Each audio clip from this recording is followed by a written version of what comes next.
The smell. That is the first thing. Always the first thing now. Copper, rot, and something underneath that. Something sweet that you have had to learn the name for. Infection. That is what sweet smells like in here. You breathe through your mouth, have been for 3 days. You stopped noticing when you stopped having a choice about it. You are 24 years old, combat medic, 101st Airborne, no weapon, which is the part your mother would fixate on if she knew.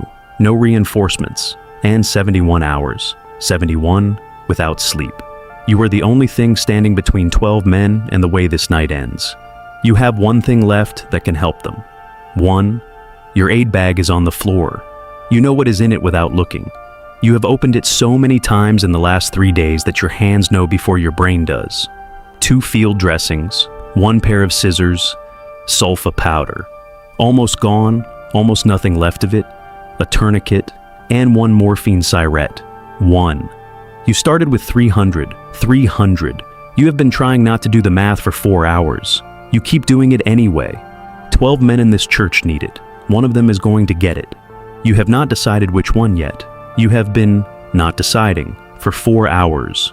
You have been not deciding and working and not deciding and working, and the deciding is still there waiting every time you stop moving. So you do not stop moving. Outside, the artillery starts again.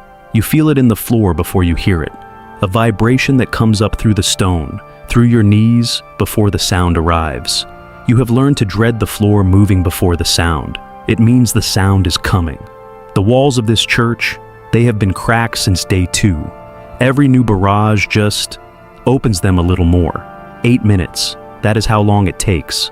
After a barrage starts, you have 8 minutes before the door opens again. You learned that on day 1. You have been counting to 8 minutes ever since. You look at the 12 men. You look at the 1 Surette.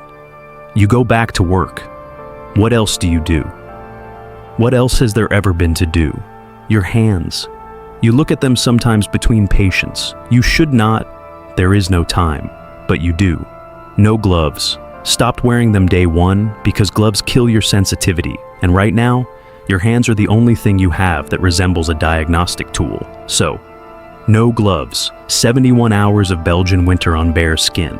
They work. The fingers still move, but the feeling at the tips is wrong. Not gone, just wrong. Like touching something through a wall. You have stopped thinking about what that means because thinking about it does not change it. You place a suture. You feel it go in.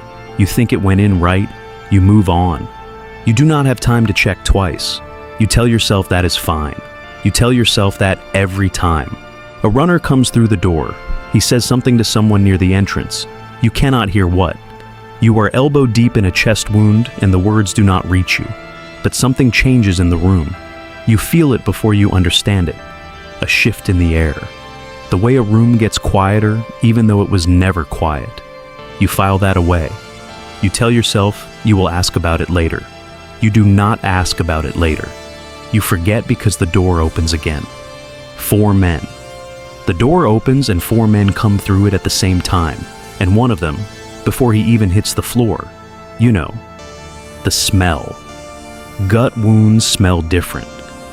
Your stomach does the thing it stopped doing on day 2, and you move to him first. Your body knows why. You do not have time to explain it. His face is turned away from you. You are focused on the wound. You are always focused on the wound. The face comes later.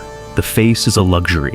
Your hands are shaking, and you honestly cannot tell if it is the cold or the hunger, or the 71 hours, or all 3 working together to take something from you.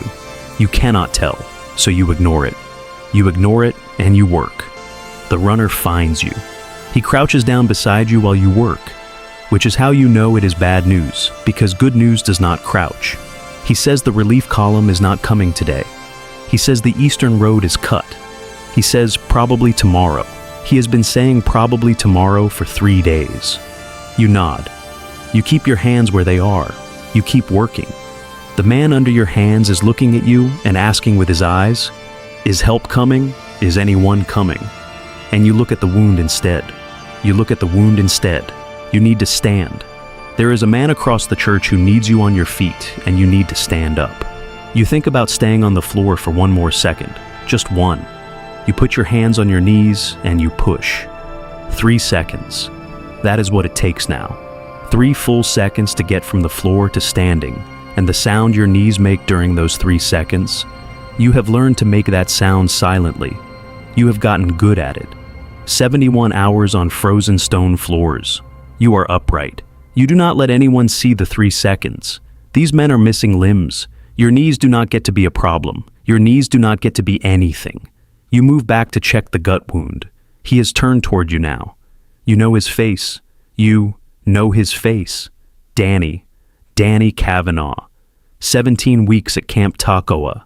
He beat you at cards every single night on the whole crossing. Every single hand, the whole way over the Atlantic. And he laughed about it every time, like it was the first time. Too loud. He always laughed too loud. You used to tell him to keep it down. You would give anything to hear it right now. He always said the cards never lied. You look at the wound. The wound does not lie either. You stand there for 1 full second doing nothing. 1 full second in a place where 1 second costs something. Then you go back to work, because that is the only option. That is the only option that has ever existed in here. The window frame above you, where the stained glass used to be, it is empty now. Just the lead tracery, just the outline of what used to be there. Belgian December air comes through it like a hand pressing on your chest. The men near the window are shivering in a way that means something. You look at them. You count. 3. You add them to the list you are keeping in your head. The list has been getting longer all day, and you have stopped being surprised by that. And you are not sure when that happened. There is something you did not see this morning. You could not have seen it. You were in here, you were working, but it happened. This same morning. The same morning, the morphine ran out. 4 German officers arrived at the edge of town, under a white flag. They were polite, apparently. They waited 30 minutes. They brought a letter. The letter said, and I want you to hear this. The letter said, your situation is desperate. It said, surrender now and we will treat you well. They were expecting a signature on a document. Somewhere in this town, right now, there is a general sitting at a desk. And that general, he wrote back, 1 word on a single sheet of paper, typed, signed, handed back to the officers who came under a white flag expecting to go home with a surrender. He called it nuts. The German commander read it, had someone translate it, said nothing, walked away. You did not see any of that. You were busy. You were in here, keeping men alive inside a building that a general on the other side of that wall just looked at and called a lost cause. And you were busy. You do not have time to decide if he was right. You think he might have been. You go back to work anyway. The runner finds you again. This time he waits until you look up. He waits, which is the other way. You know it is bad. Good news does not wait for eye contact. He tells you, the regimental surgeon was captured, 400 this morning. You are the highest medical authority in this sector. Every decision you make from this moment is final. There is no one above you to check it. No one to say, are you sure? Is that right? Have you considered? Just you. You are 24 years old and you have 1 morphine syrette, and you are the final answer for 12 men in a frozen church, and there is nobody coming to take that from you. You pick up the syrette. You put it back down. You are not ready yet. You have been not ready for 4 hours. The artillery round hits the building next door. The concussion, it is not the sound that gets you, it is the pressure. A wall of air that pushes your eardrums inward for 1 full second. And then the window frames blow out. All of them. What was left? The temperature inside this church drops in a way you feel on your teeth. The 3 men near the windows, the ones you had counted as stable, the ones you had filed under holding. They are not in that category anymore. Stable is not the right word for them anymore. You run the math again. The math keeps coming back wrong. It has been coming back wrong for 4 hours, and you keep running it, hoping it will change. It does not change. Danny Kavanaugh is looking at you now. He knows you know him. He has known since you made eye contact. There was this moment where you both understood what was happening, and neither of you said anything, and you went back to work, because what else? He knows what is in your hand. His breathing has changed, shorter, higher. That specific sound, you have learned what it means. It means the pain is winning. In the corner, the man you do not know, semi-conscious, chest wound. The men sleeping near him, or trying to sleep, or trying to hold on to something that resembles rest. They cannot rest because of the sound he is making. 3 men who might make it if they get enough rest. 1 man who is making that rest impossible. And you, with 1 cigarette. You have known this moment was coming for 4 hours. You look at Danny, you look at the man in the corner, you look at the cigarette in your hand, and here is the thing nobody tells you about moments like this. You always think you will not know what to do. You think the not knowing is the hard part. It is not. The hard part is that you do know. You have always known.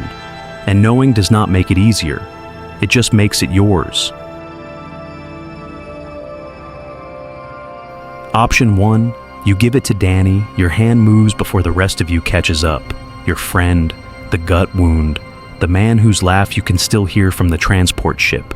He stabilizes. He makes it to December 26th when the relief column finally comes through. He goes home with both his legs. The man in the corner takes 6 hours to die. He does not do it quietly, and 2 of the men lying near him, 2 of the men you are trying to protect, they lose something in those 6 hours that does not come back.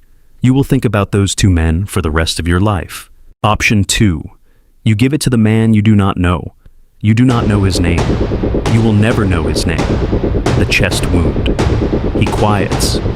The 3 men near him rest. He dies anyway. 4 hours later. Peacefully. Which is more than you had any right to expect. More than this place has offered anyone. Danny goes into shock at 3 a.m. from the pain alone. He is gone before dawn. You will think about Danny for the rest of your life. There is no good choice here. There never was. You uncap the cigarette. Your hands are steady. You did not expect that. You genuinely did not think they would be steady. The needle is cold between your fingers, cold in a way that metal gets when it has been sitting in a frozen church for 3 days. You notice that. You notice the cold of it. You do not hesitate at the moment of contact. Hesitation is a thing you used to be capable of. It is somewhere back there, with the gloves and the sleep and the food and the version of yourself that existed before this church. The plunger depresses, the cigarette is empty. You pull it out and you put it in your breast pocket. You do not know exactly why. You do not want to put it on the floor, that is all. You do not want it to end up on the floor. The door opens again. You go to the door, in his breast pocket.